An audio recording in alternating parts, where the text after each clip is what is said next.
समिस्मा में ये खान बाबा रेस्टोरेंट है जनाब, और अलखोर और उसके अलावा जो अलखोर के नज़दीक में और समिस्मा के नज़दीक में जितने भी इलाके हैं वो यहाँ पे ज़रूर आएँ। कॉन्टैक्ट नंबर इनका लिखा हुआ है और अंदर चलते हैं, आपको इनकी डिशेस दिखाते हैं। अच्छा, इनकी ये मुख्तलिफ़ किस्म की डिशेस हैं जिसमें आपको मटन के आइटम मिलेंगे, चिकन के आइटम मिलेंगे, उसके बाद राइस के आइटम्स भी हैं, बीफ के आइटम हैं। आप वीडियो को रोक के स्क्रीनशॉट करके देख सकते हैं। और यहाँ पे अगर आप इनके बैक साइड पे देखें तो यहाँ पे इन्होंने बारबेक्यू के आइटम्स भी रखे हुए हैं। उसके बाद तंदूर की रोटी वगैरह और नान वगैरह भी इनके पास, रोगनी नान भी हैं।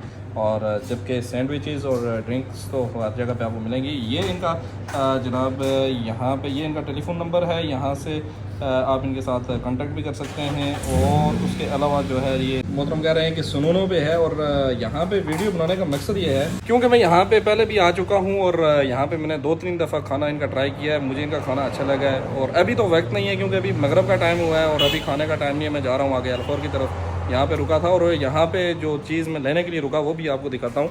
और ये है जनाब पाकिस्तान की पहलवान रेवड़ी, अगर आप देख सकें तो यहाँ पे ये देखें इसको, पहलवान रेवड़ी। और यहाँ से मैं अक्सर लेता रहता हूँ इनके पास से। इसके अलावा जो है जनाब आपको इनके पास टपाल की जो है वो ग्रीन टी भी मिलेगी बेहतरीन किस्म की। उसके अलावा जो यहाँ पे ये खुद से जो स्वीट्स बना रहे हैं पाकिस्तानी स्टाइल के, जिसमें गुलाब जामुन वगैरह भी है, नमक पारे भी हैं। और रमज़ान में भी इनकी काफ़ी डिशेज़ जो थी वो इस तरह चल रही थी। इसके लिए रुका था जनाब, आधा खा चुका हूँ, बेहतरीन माशाल्लाह। जबकि इन्होंने रिक्वेस्ट की है कि हमारे ये आइटम भी इसमें शामिल कर दें, ये तो मैंने आपको पहले दिखा दी। यहाँ पे ये इनके पास खीर भी अवेलेबल है जनाब, माशाल्लाह शक्ल से तो बेहतरीन लग रही है और इंशाल्लाह टेस्ट में भी अच्छी होगी। और नीचे ये जलेबी वगैरह भी रखी हुई है और ये कुछ आइटम्स वगैरह इनके पास हैं। यहाँ पे इनके पास बैठने का सिस्टम ये मजलिस वाला भी है। और अगर आप ऊपर जाएंगे तो ऊपर आपको जो है फैमिली के लिए जगह भी मिलेगी बेहतरीन किस्म की। और वहाँ पे जो इनकी सीटिंग बनी है वहाँ पे भी आप बैठ के खाना मज़े से इंजॉय कर सकते हैं। ये थी मेरी वीडियो, मिलते हैं दूसरी वीडियो में। अल्लाह हाफिज़।